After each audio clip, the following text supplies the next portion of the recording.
is brought to you by the Dish 2-Year TV Price Lock. No hidden monthly fees like the other guys. Don't miss Thursday's show. UFC President Dana White stops by. A lot to get into with him. Of course, all things MMA, and we have to ask him about Holly Holm's big upset win over Ronda Rousey. Don't miss First Take, 10 a.m. Eastern on Thursday. Breaking news this morning surrounding the Browns quarterback situation. Coach Mike Pettin announced that Austin Davis will start for the Browns against the Bengals this weekend, and Johnny Manziel will be the backup. Skip, are the Browns making the right move here at quarterback? Depends on what Mike Patton's goal is right now. Stephen A. Smith, you have spoken to this a couple times on the show. If Mike Patton is all about just trying to save his job and win this home game against those Cincinnati Bengals, a defense that has tormented Johnny Manziel several times before, then he should go with Austin Davis. I like Austin Davis. Austin Davis is a little farther along as an NFL quarterback than Johnny Manziel is right here, right now. Watched him a lot last year. He had a very good game against my Cowboys early. Threw for 327. They had a 21-0 lead and blew it at home.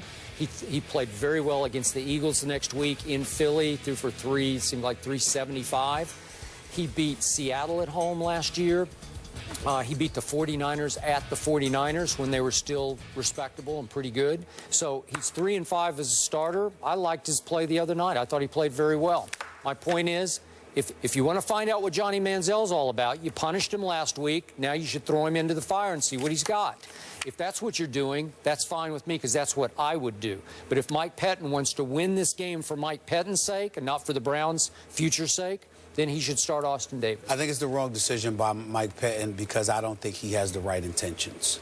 I think he recognizes that the season is over at 2-9. You're going nowhere, okay? So playing Austin Davis and trying to win a meaningless game, which may be a meaningless game in the career of Mike Pettin, doesn't really make much sense. The sensible decision would be to go with Johnny Manziel, who I actually think has played better than any quarterback they've had this year, in my personal opinion, for the most part. I agree with Ryan Clark on that one, who said that this morning on Mike and Mike. What I would add, however, is this. It is clear to me, Mike Pettin has a healthy level of disdain for Johnny Manziel. He does not like this kid. Didn't want to draft him. Well, it's not just that he doesn't. It's one thing to not want to draft somebody. It's another thing to come across as if you genuinely does not like somebody. Wouldn't you think, is it fair to say Johnny embarrassed him in the bye week? Well, that's fair. That's fair, but I just look at the body of work from a communication perspective as it pertains to Mike Pettin and the things he has said about Johnny Manziel from day one. I think that he never wanted to draft him. I think Johnny Manziel came in and validated that. I think that he feels like Johnny was shoved down his throat because ownership wanted that. No doubt. And then for Johnny to come in there, not study as hard and be about partying and not focusing, I think that further sullied their relationship. Then he goes into rehab. I think Mike Pettin to some degree has held that against him. Then he comes out of rehab and then finds himself in a situation where he finally gumptions up the nerve to have some faith in Johnny Manziel, and then Johnny Manziel embarrassed him by lying to him. And so because of all of that, I just think that that's why I say a healthy level, meaning that I don't have the disdain. We love Johnny, but I think Mike Pettin justifiably has disdain for Johnny Manziel. Okay. And I think that has infiltrated his decision-making process. Which is why, the problem is, if I'm the owner of that team, I would have put my foot down and said, no, Mike, Johnny Manziel's going to play whether you like it or not. That's right. Because if I'm the owner, I would be pretty sure at this point that Mike Pettin won't be around next year. So I want to see if Johnny Manziel can show me he should be around next year or not. That's right. Now, me personally, I'm hoping Johnny is not around Cleveland next year. And so am I. Okay. I think he needs to leave, but I think that, you know, Pettin, if I'm the owner, I would have put my foot down as well, because the season's over. Season's over. Now, it's the owner's fault, because you don't force your coach to draft somebody, okay? But since you did that as the owner, why not go all the way? And by the way, to me, I would have, if I'm the owner, and I don't mean this as a negative, here where I'm going. If I'm the owner, I would have fired Mike Pettin on the spot the minute he named Austin Davis the starter. And the reason why is simple. You know you're defying me because the season's over. And you know I want to see what this kid has. Why is he not in the lineup? Pet would have been out of a job this morning. Is it just me, or does it seem like every time Johnny could have a shot, it's against the Bengals? You know, like they're pretty good. That's fair. It's not easy to step in against the Bengals. It ain't this time. Huh?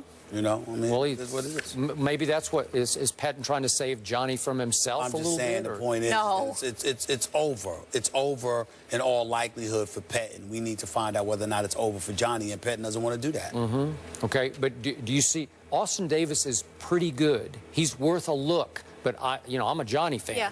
Johnny could be a franchise quarterback.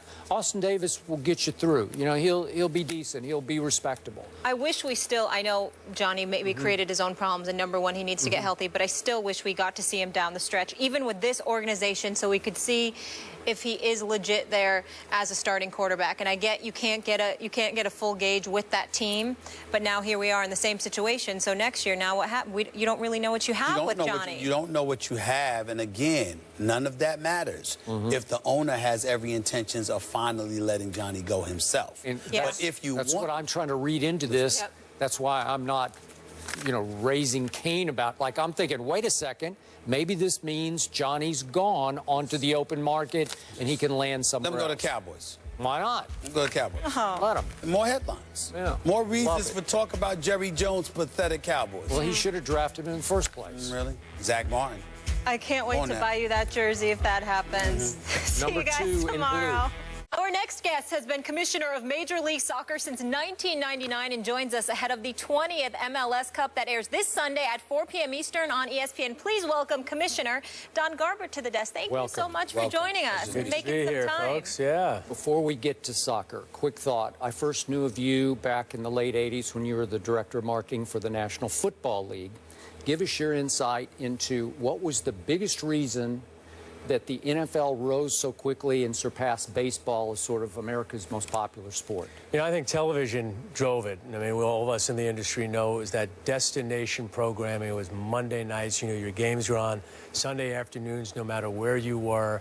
And they were able to build these big brands. And a lot of that had to do with Jerry Jones and Robert Kraft and those quarterbacks that basically we formed into the quarterback club and marketing them as entities. All of those things work together, the Super Bowl being that moment. And one thing we all don't realize, every big holiday takes place in the NFL season. You have Christmas, you have Thanksgiving, you have back to school, and this concentrated family shared experience. And all of that drives people to kind of connect around the game. There you go. I want to get into soccer with you because you've expanded this league from 10 teams to 20 teams. You're talking about additional expansion. David Beckham and his group was trying to get a team in Miami. You're trying to facilitate that happening. Last I checked. And you also talked about how the demographics are in your favor. Talk to me about the growth of the league. How has it happened in your estimation? What's been the primary reason, and how do you think you can grow further? It starts, goes back to the NFL. I was a guy there for many years, and I saw something kind of happening in this country where demographics were shifting, the Hispanic population was growing, kids were growing up playing soccer, and now creating the millennial generation, and all of them now became players, and now they're fans. And we wanted to be the league for this new America that was connected globally, that would be able to capitalize on all these changes. That's what's fueled the growth of soccer in America. It's what's fueled the growth of MLS. You see the Women's World Cup ratings. They rival, if not bigger than the other major league championships. You guys are all excited about the World Cup. ESPN's been very excited about Major League Soccer. And our best days are still ahead, still only 20 years old. So I ask a lot, why hasn't soccer made it yet in America? Well, it has totally arrived. It's not the NFL.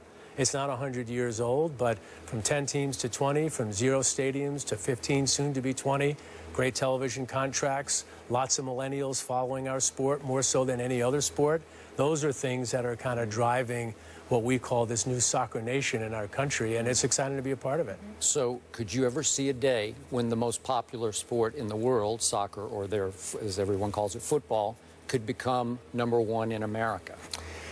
I don't know that anybody can unseat the power of the NFL, but I do remember being a young marketing guy in the 80s with America's pastime and thinking the NFL would never be bigger than baseball. And I can remember a time in my parents' generation when boxing and the horse racing were the sports that really were captivating the hearts and minds of Americans.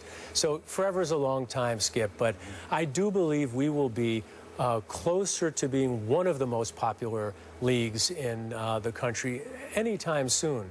You know, we have the second largest number of millennials as a percentage of our fan base and Hispanics of any league. And after the NFL, those young people like professional soccer more than they like the other leagues. They're growing up. All those generations move up. They become consumers. They become politicians. They become CEOs of companies. They have kids. And as we all know, they're playing fewer of the other sports and more of this sport, and that's going to create the connection that I think fuels the growth of Major League Soccer. Really interesting insight. Congrats on all your success. Thank you so much for making the time. Thanks for having me, guys. We appreciate it. Watch the game on your network. Yes, don't miss the MLS Cup when the Portland Timbers take on the Columbus Crew this Sunday at 4 Eastern on ESPN and the Watch ESPN app. Commissioner, thank you so much for being with us. Appreciate it. When we come back, Big Ben expresses concern over his concussion issues. What do the guys make of it? Plus, Steeler Hall of Famer Jerome Bettis is here to offer his thoughts. That's next here on First Take.